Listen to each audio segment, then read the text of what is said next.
What's up guys, Ivan Carranza here, and today we're taking a look at the Schiffline Olympic MKIIIS tube bass preamp. The Schiffline Olympic offers a lot of options in terms of connectivity and the type of tones that you can get out of this little box. Just like the name suggests, there is a little tube here on the bottom of the pedal that not only provides you with rich harmonics, but also tube compression and even can give you tube overdrive. I remember playing the very first version of this preamp a couple of years ago, and since then they have included a variety of different features that make this a great tool to use on either your pedal board or in the studio. So now let's take a look at the controls. Here on the top portion of the pedal you have your in and outputs.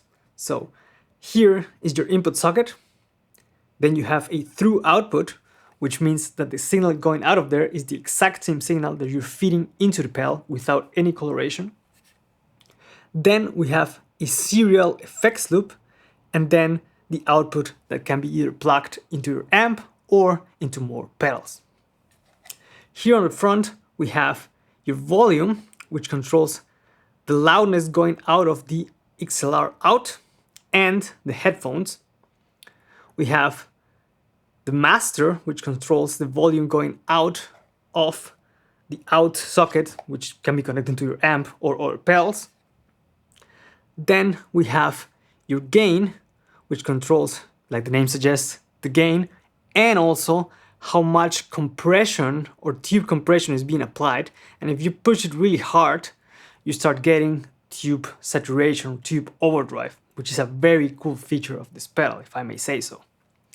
Now, for the controls or the EQ, we have a passive type of EQ. And that means that the flat setting is the mids boosted all the way clockwise, the treble and the bass closed all the way counterclockwise. So it would look like this on the EQ section.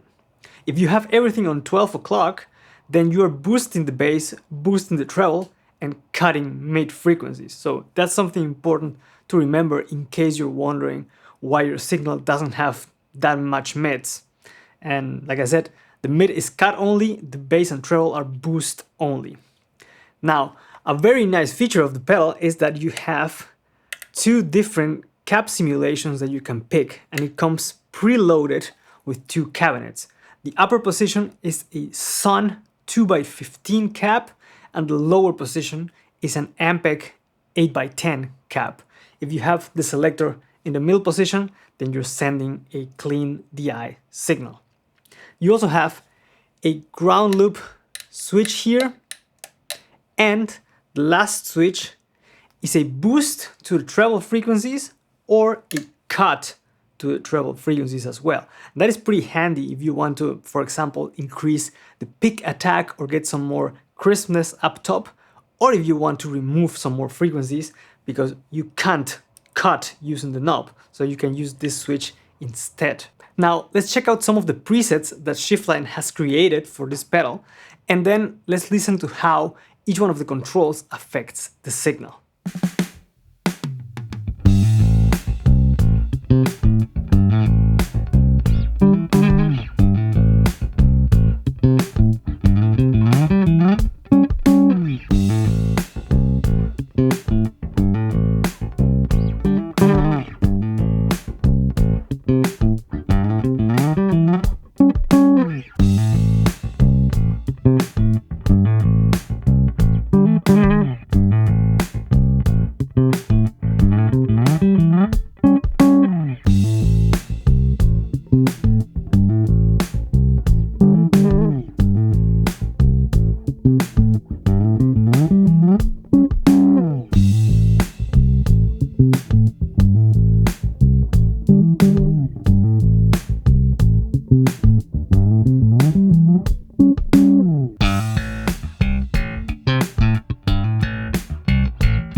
As you hear, you can get a lot of usable tones with this preamp, and I want to put emphasis on usable because a lot of pedals offer many different sounds, but they most likely won't work in a mix.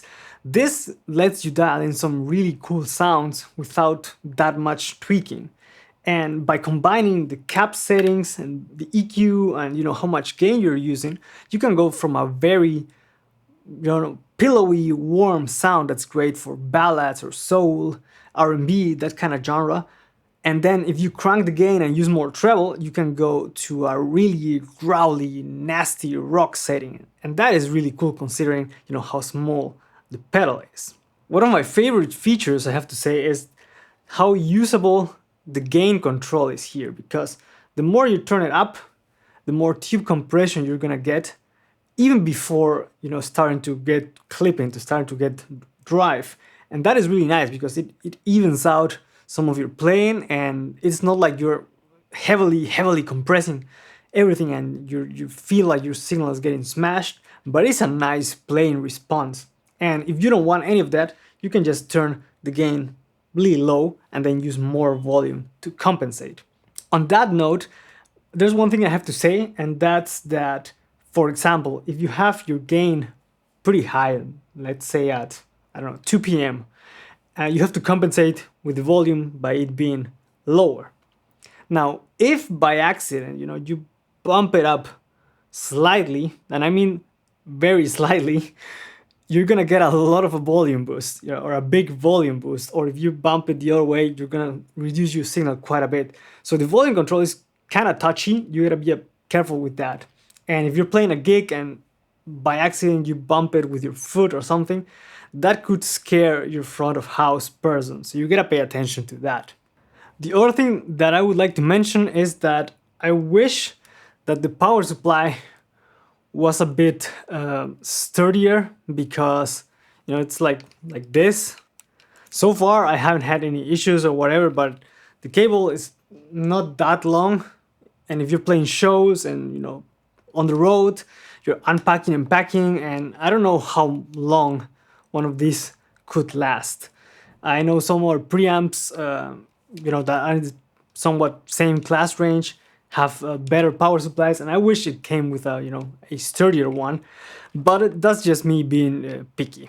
Overall, I think the Olympic preamp is a great tool to have if you're looking for a pedal that gives you a very usable EQ section, has cap simulations inside the pedal, and also offers you some nice warm tube compression, rich harmonics, and some overdrive. So if you liked the Olympic preamp, check out the link in the description below to learn more about it.